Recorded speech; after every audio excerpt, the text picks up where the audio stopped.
আজকে আমার আলোচনার বিষয় হচ্ছে জ্বর। একটা খুব কমন জিনিস, আমাদের এমন মানুষ খুঁজে পাওয়া যাবে না। কিন্তু এই জ্বর নিয়ে আমরা অনেক বেশি শঙ্কিত থাকি।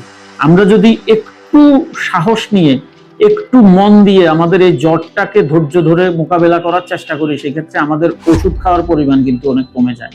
আমরা দেখি সাধারণত 1 দিন 2 দিন 3 দিনের জ্বরে আমরা অ্যান্টিবায়োটিক দিয়ে দেই রোগীদেরকে, অথবা রোগীরা নিজেরাও খায়, অথবা নিজেরা ফার্মেসিতে গিয়ে ওষুধ নেয়। তো এই জিনিসটা খুব বাজে একটা অভ্যাস। কারণ হচ্ছে অনেক জ্বরের কারণ হচ্ছে ভাইরাল ফিভার, দ্যাট মিনস ভাইরাসের কারণে জ্বর হয়।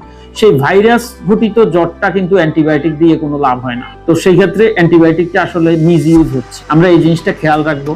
আর আমরা খুঁজে দেখবো জ্বরের কারণ কি। জ্বর কিন্তু কমানোটা আমাদের উদ্দেশ্য না। আমাদের উদ্দেশ্য হবে জ্বর কেন হয়েছে সেই কারণটা খুঁজে বের করা।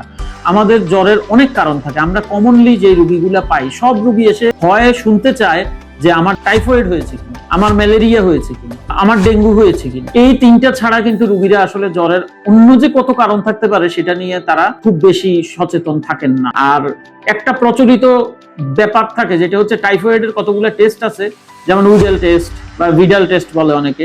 হ্যাঁ, তো সেই টেস্ট করে বা টাইফয়েডের একটা টেস্ট করে একটা জীবাণু পাওয়া গেছে, এইটা টাইফয়েড। যতবারই করে ওই টেস্টটাই পজিটিভ আসে এবং রোগী ততবারই ইনজেকশন দেয় 5 দিন 7 দিন। এই জিনিসগুলো আসলে ঠিক না।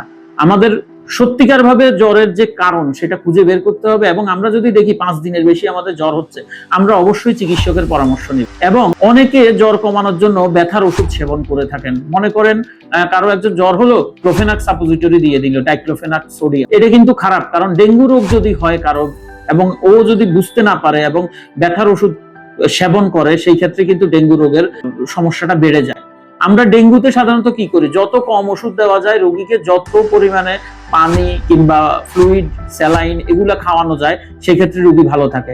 এবং আমি বলছি যে 50% জ্বরই এমনিই ভালো হয়, সেটা শুধুমাত্র টেক কেয়ার করলে এবং প্রপার ট্রিটমেন্ট নিলে এবং প্যারাসিটামল সেবন করলে। এর বাইরে ওষুধ লাগে না। এরপর যদি জ্বর না কমে সেক্ষেত্রে আমরা ডাক্তারের শরণাপন্ন হব। এরপরে যদি জ্বর না কমে সেক্ষেত্রে আমরা টেস্ট করাবো। এভাবেই আমার মনে হয় আমাদের চিন্তা ভাবনা করা উচিত। আর আমরা মশা থেকে দূরে থাকবো, যেটার কারণে ম্যালেরিয়াও হতে পারে, আমাদের ডেঙ্গুও হতে পারে। আর আমরা সাধারণত মশারি ব্যবহার করতে পারি। আর পানি খাওয়ার ব্যাপারে আমরা খুব সচেতন থাকবো। আমাদের পানি যদি দূষিত থাকে সেই ক্ষেত্রে আমাদের টাইফয়েডের রিস্কটা বেড়ে যায়। ধন্যবাদ।